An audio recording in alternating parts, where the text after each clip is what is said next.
Ikhwanil kiram wa akhwati al-karimat rahimani Allah wa iyyakum wa baraka fikum. Diriwayatkan oleh al-Imam Ahmad dari Aisyah radhiyallahu anha. Beliau berkata, hadis yang akan menjadi pembahasan kita pada malam hari ini. Beliau berkata, "Ma daraba Rasulullah sallallahu alaihi wasallam biyadihi khadiman lahu qat, wala imra'atan, wala daraba biyadihi syai'an qat illa an yujahida fi sabilillah, wala khuyyira baina syai'aini qat illa kana ahabbuhuma ilaihi aysaraha hatta yakuna ithma. فإذا كان إثما كان أبعد الناس من الإثم ولا انتقم لنفسه من شيء يؤتى إليه إلا أن تنهك حرمات الله فيكون هو ينتقم لله عز وجل."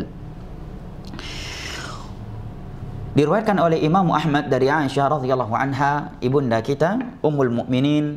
Beliau berkata, sungguh Rasulullah sallallahu alaihi wasallam tidak pernah memukul dengan tangannya seorang pembantu, tidak pula beliau pernah memukul seorang wanita, wala daraba biyadihi syai'an qat, dan beliau tidak pernah memukul sesuatu dengan tangannya sama sekali, illa an yujahida fi sabilillah, kecuali di medan jihad.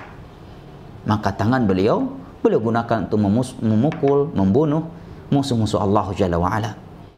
Yang kedua, kata Aisyah radhiyallahu anha, dan tidaklah Nabi sallallahu alaihi wasallam diberikan pilihan antara dua hal, melainkan beliau akan mencintai, akan memilih yang paling mudahnya, yang paling ringannya, kecuali yang paling ringan, yang paling mudah itu adalah sesuatu yang dosa, melanggar agama Allah. Maka beliau tidak akan memilihnya dan akan memilih sesuatu yang lebih berat, ya, karena yang lebih ringan darinya melanggar agama Allah Jalla wa Ala.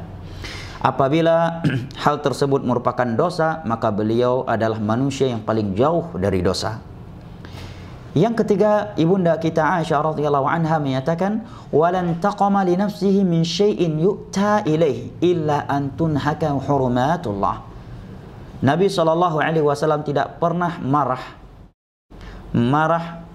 murka karena kepribadian beliau, karena urusan dunia. Tidaklah beliau marah kecuali larangan-larangan Allah, keharaman-keharaman Allah telah dilanggar. Fayakunu huwa yantaqimu lillahi azza wa jal. Barulah beliau marah, murka karena Allah Jalla wa Ala. Baik, ikhwani al-kiram wa akhwati al-karimat rahimani Allah wa iyyakum wa baraka fikum. Mari sejenak kita merenungi hadis ibunda kita Aisyah radhiyallahu anha yang mulia ini. Di dalam hadis ini beliau menyebutkan bahwa Nabi sallallahu beberapa hal. Yang pertama, bahwa Nabi sallallahu alaihi wasallam tidak pernah memukul dengan tangannya seorang pembantu, tidak pula seorang wanita, dan sesuatu apapun kecuali di medan jihad.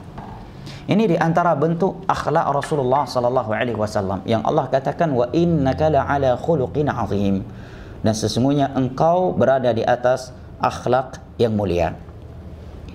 Dan telah kita sebutkan pada pertemuan yang lalu bahwa di antara sumber akhlakul karimah adalah kafful adza, menahan diri untuk tidak mengganggu orang lain, baik anaknya, istrinya, orang tuanya, saudaranya, ataukah selain mereka.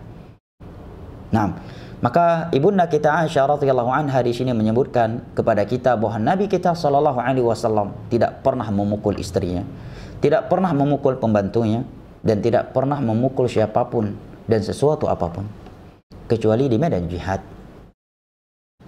Padahal ya, memukul di dalam Islam tidak diharamkan secara mutlak. Bahkan Nabi di dalam beberapa hadis membolehkan seseorang memukul dengan ketentuan-ketentuan yang ada. Demikian pula di dalam Al-Quran, Allah Jalla wa Ala ya, menyatakan dalam Al-Quranul Karim, fahjuruhunna fil madhaji wadribuhun. Silahkan kalian memboikot istri kalian di tempat tidurnya dan pukullah mereka tatkala mereka menjadi wanita yang durhaka. Nah, dipukul untuk dididik, bukan untuk menyiksa, ya, dan ada ketentuan-ketentuannya. Baik, akan tetapi Nabi kita sallallahu alaihi wasallam bersamaan itu tidak pernah menggunakan solusi itu terhadap istrinya. Ini menerangkan kepada kita bahwa solusi pembolehan agama tentang pemukulan itu bukanlah solusi yang pertama. dan yang diutamakan. Buktinya Nabi SAW yang menyatakan, yang membacakan ayat di atas kepada kaum muslimin, dan beliau pula yang pernah bersabda, "Wadribuhum 'alaiha li'ashar." Pukullah anak-anak kalian yang sudah berumur 10 tahun apabila mereka tidak salat. Tetapi beliau tidak pernah memukul seorang pun, baik pembantu, istri ataukah selainnya. Para ulama menjelaskan hadis ini dengan penjelasan bahwa beliau tidak pernah memukul, yang pertama, tanpa alasan yang dibenarkan oleh syariat. Adapun jika syariat telah menuntut beliau untuk memukulnya, maka beliau akan memukul, bahkan melakukan lebih dari itu. Contohnya di medan jihad. Yang kedua, menegakkan hudud, hukum had. Nah, menegakkan hukum had.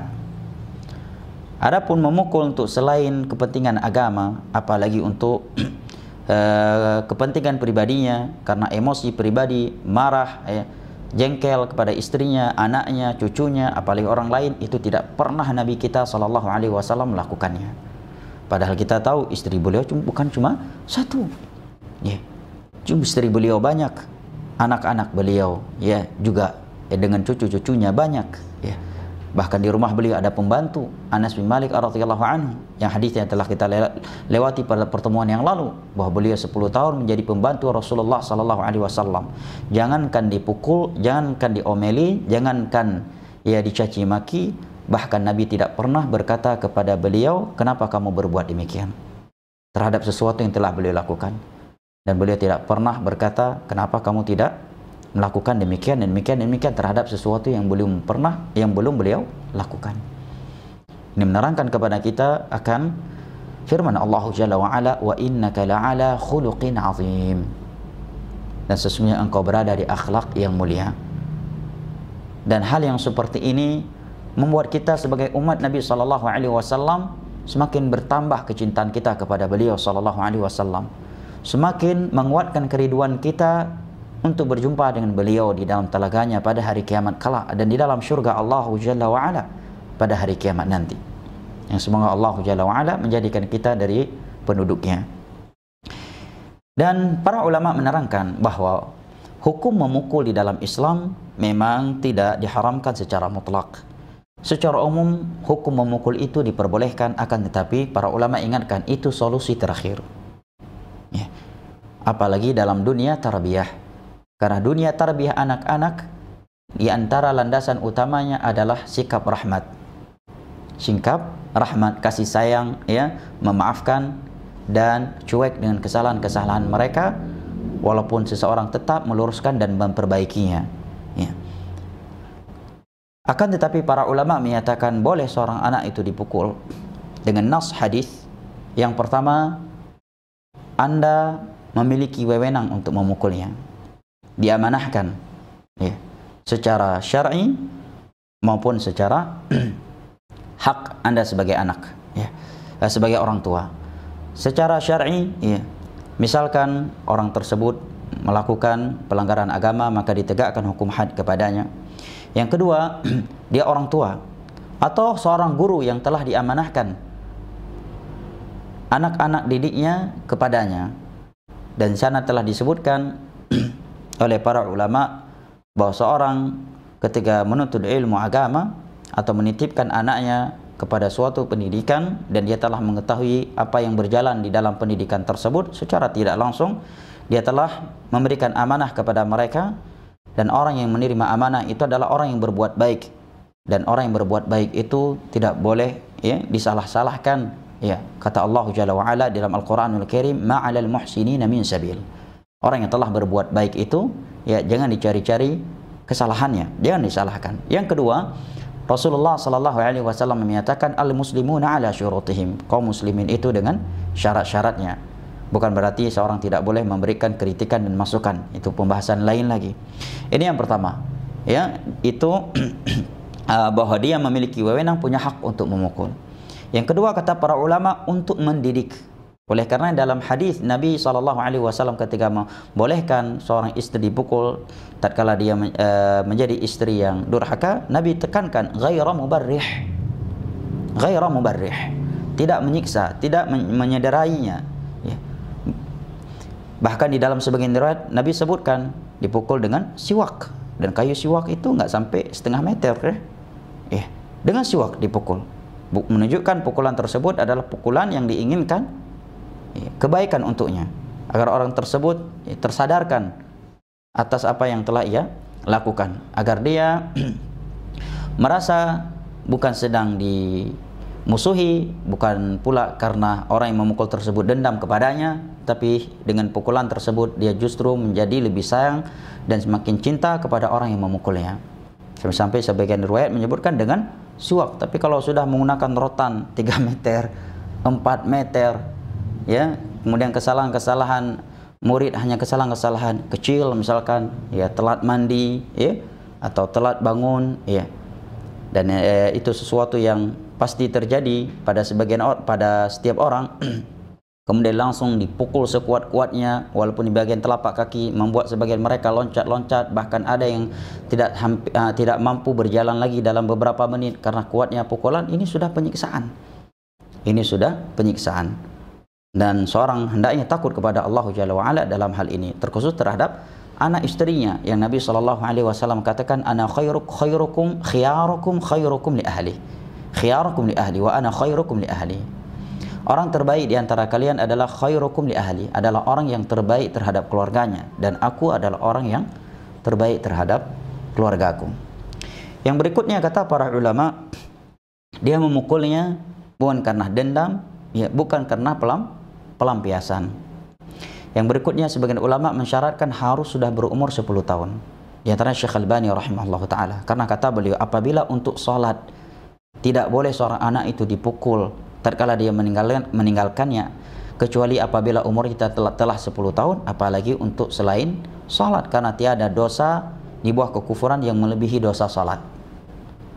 Dan ini pendalilan yang sangat kuat tentunya, ya.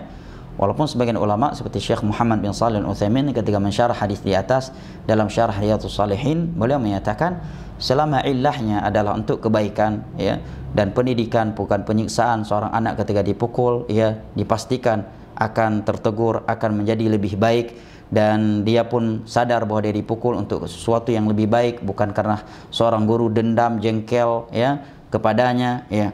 Maka ini tidak mengapa apabila maslahatnya besar, dengan syarat-syarat di atas tadi, bukan sebagai solusi yang pertama, ya, tapi solusi terakhir, ya, tidak menyiksa, tidak menyederainya, ya, bukan karena pelampiasan, dendam, jengkel, marah, ya. Ini hal yang, ya, perlu diperhatikan ketika kita memukul. Akan tetapi bersamaan itu Nabi SAW, kata Aisyah, tidak pernah memukul pembantunya, tidak pernah memukul seorang wanita dan siapapun, kecuali di medan jihad. Menunjukkan semaksimal mungkin Nabi kita SAW tidak menggunakan pukulan dan tidak menjadikannya sebagai solusi utama.